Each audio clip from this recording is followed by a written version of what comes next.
He said, if you want to spar, I'm doing 15 rounds, grab a pair of gloves and go line up. And man, he wasn't joking. He literally did, I think he actually did 17 3-minute rounds of sparring with random people. Download the AllStar app. Make your picks for UFC fights, challenge your friends, level up and win prizes. Link in description. Get it now. JHK here in Thailand, Phuket, Thailand, at Bangtao Muay Thai and MMA. Sitting next to me is the head coach of the team, and I got a lot of things I want to get into with him. But let's just start with the gym, man, and the expansion. How's everything going? The expansion's going well. We've completed kind of like the first couple phases of the expansion, which was the Muay Thai area getting expanded, and the fitness area, which have both been expanded already. And now the new striking area is what I guess I've been calling it recently.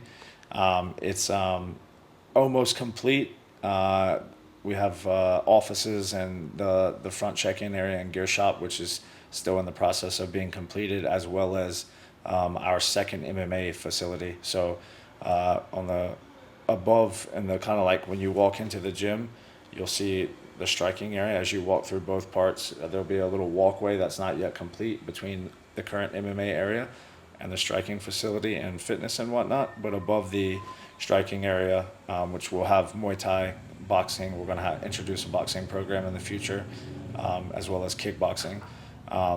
That area is almost complete. We just gotta, as you've seen, we just gotta make a few tweaks with the bag racks and things.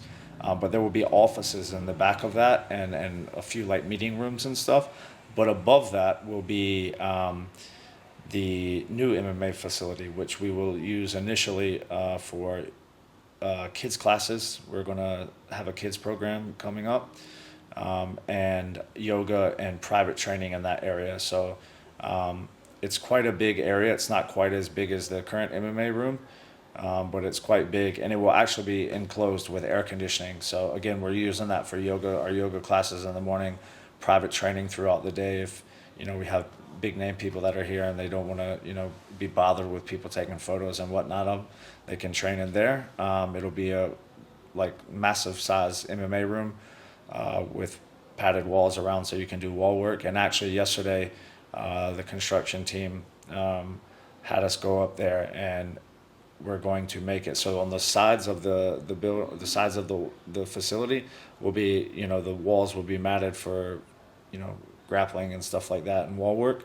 But in the back, it will still be padded, the wall, but we've dropped it down. It was going to be a lot higher with the brickwork and stuff, but it's just going to be about head high, because we don't need really all of that space for wall work, but it's going to open up, and the view is going to be insane, to be able to look out of the back, see the mountains, see the sunset and stuff. And then in the front facing the road will be all glass. There'll be kind of a wall in between where people can sit and watch, and then facing the front of the gym will be all glass. So it's going to be quite a beautiful view while you're in there in training. And the last phase will be the current MMA room, or the current gear shop where it's at, will be changed into the front of the new part, the new extension, where that'll be the front of the gym from now on, once that's completed. And the current gear shop will knock the walls out, and the current MMA room and the wall on the side of the MMA, as you've seen, will also be knocked out, and we will expand the mat space all the way to the far corner of the current gear shop, and then all the way out to the road. So it's going to be massive. I don't think there'll be another facility like it. Yes, me being here for the last couple of days and walking around, it is just insane how big it is and what you guys have turned it into. Yeah. And from my perspective, I was here when this was nothing. Like, it was just construction going on, right? So it's pretty admirable what you guys have done in just a year, right? It's only been a year.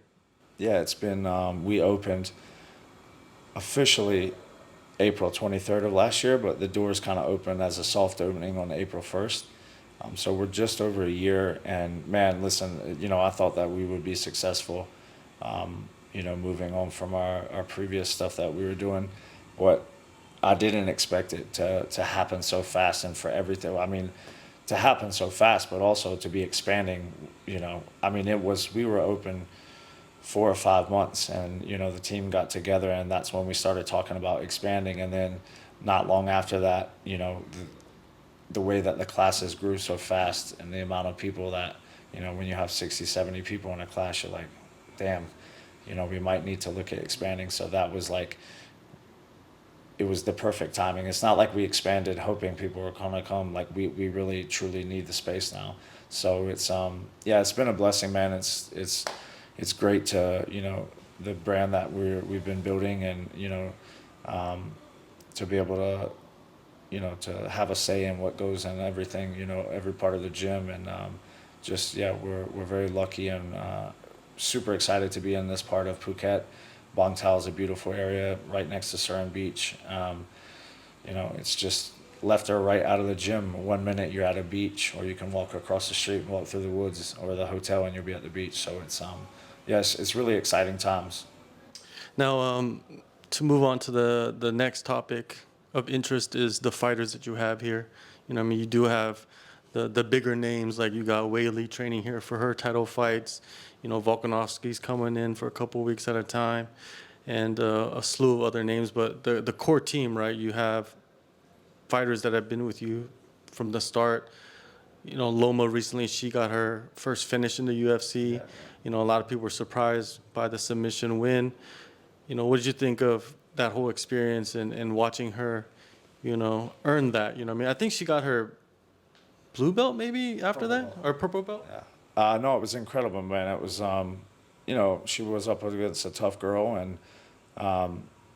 and being able to go to Australia and perform like she did, it was an awesome moment. I've, not myself, but we've all been with Loma since the beginning of her MMA career, and to see her go out there and get a finish, but not even a finish like what most people would think, striking wise, to go out there and get a finish by submission was phenomenal to watch, and we were all there to see it.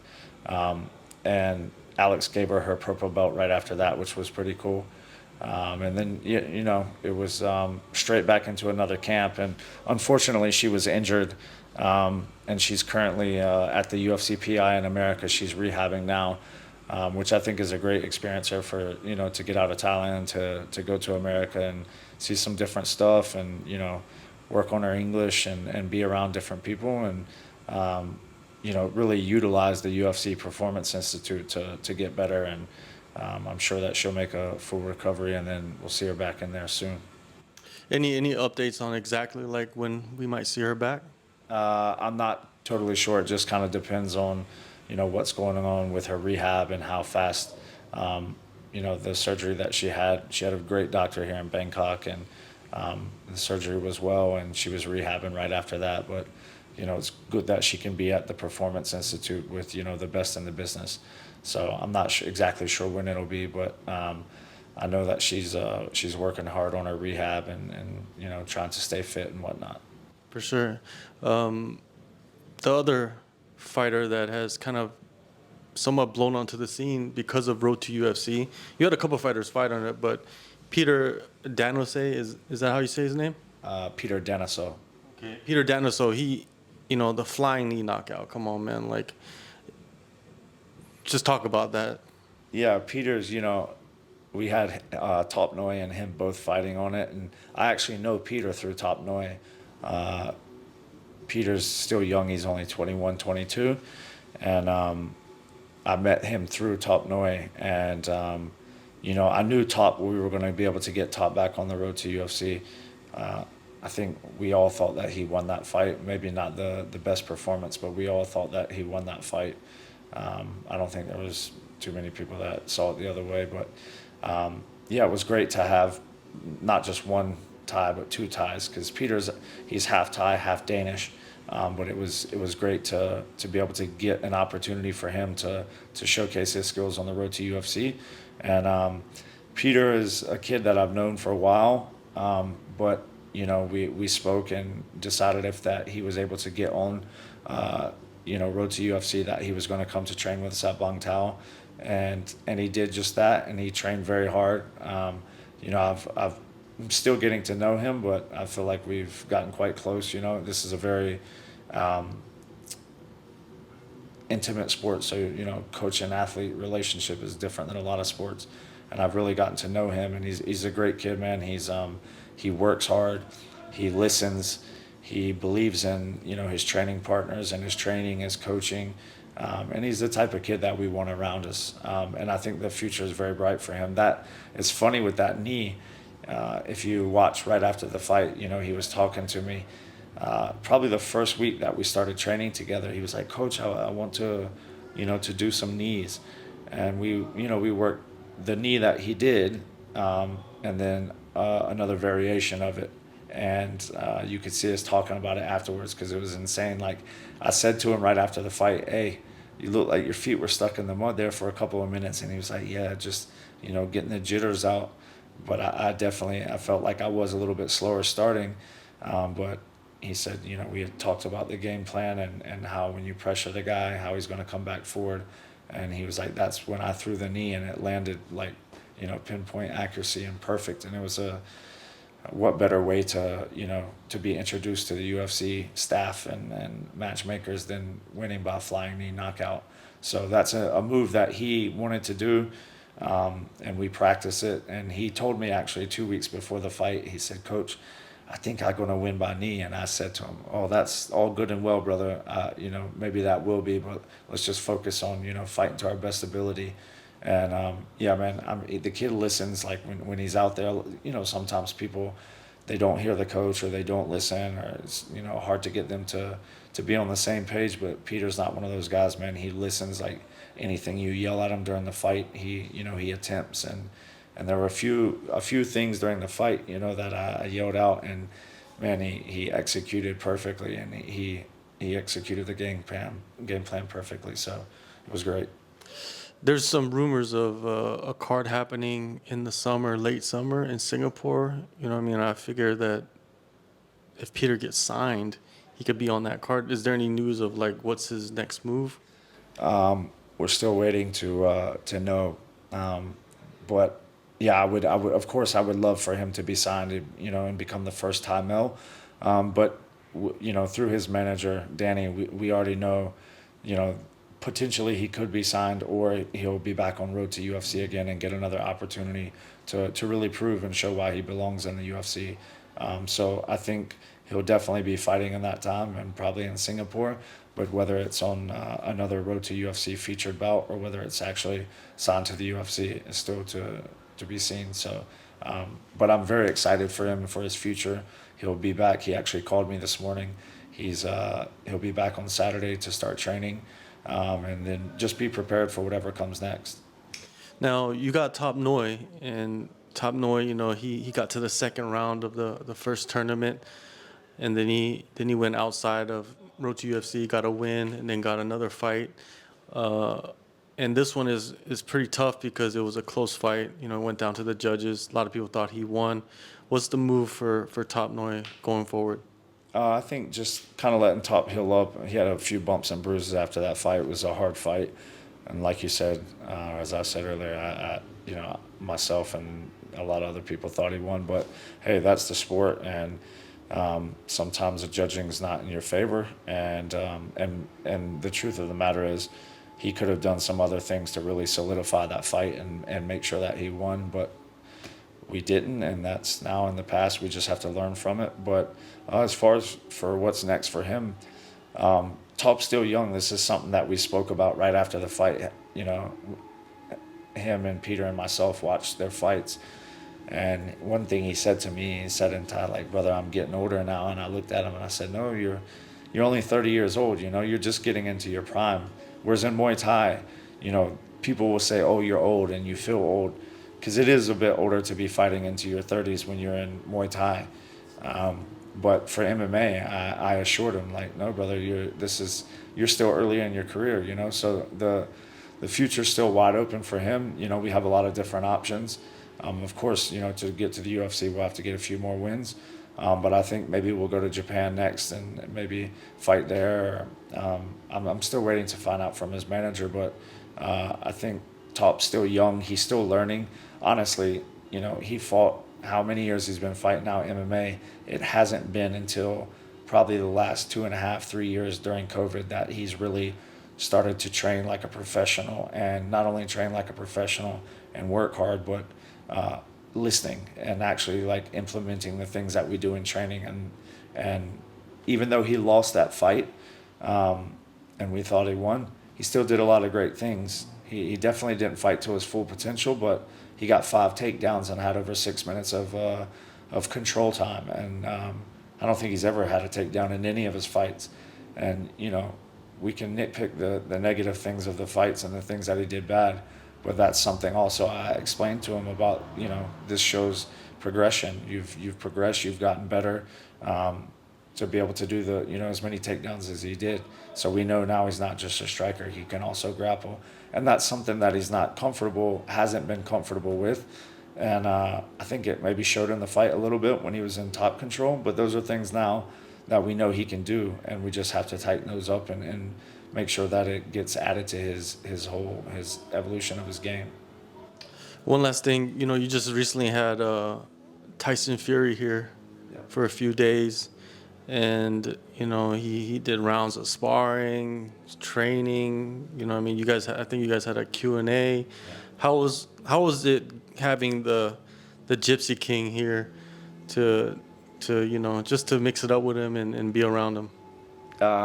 Yeah, man, that event has been like quite a while in the making. And you know, the myself and Frank and Alex and Woody and a few other people, we went to the dinner. We were invited to a dinner on Friday night, which was like an all-you-can-eat buffet. We listened to his father speak, to him speak, and it was a great event. But how cool to be able to have him come to our gym and be training at the only gym in Phuket while he was here in Thailand. It was awesome. And honestly, his team went above and beyond what we expected, what we thought was going to happen at all. We had no idea that, you know, he took a photo with every single person that bought a ticket to come to the event. And not only did he do that, you know, we had the Q&A, but he also, which I thought when he said it was a joke, you know, he said, if you want to spar, I'm doing 15 rounds, grab a pair of gloves and go line up. And man, he wasn't joking. He literally did, I think he actually did 17 3-minute rounds of sparring with random people here at the gym. People just queued up. Even Crew Beer got in there and did a round with him. And yeah, it was great, man, to be able to hear him speak and talk about, you know, the mental health and how he approaches fighting and just some of the questions that people asked him. It was pretty cool to hear him speak, and then for him to just go above and beyond like he did, man, we were really thankful, and it was an awesome event. We got a lot of great footage, and yeah, we were stoked. Anything, you know, that we can look out for from Bangtao in the next month or for the rest of the year? Any events?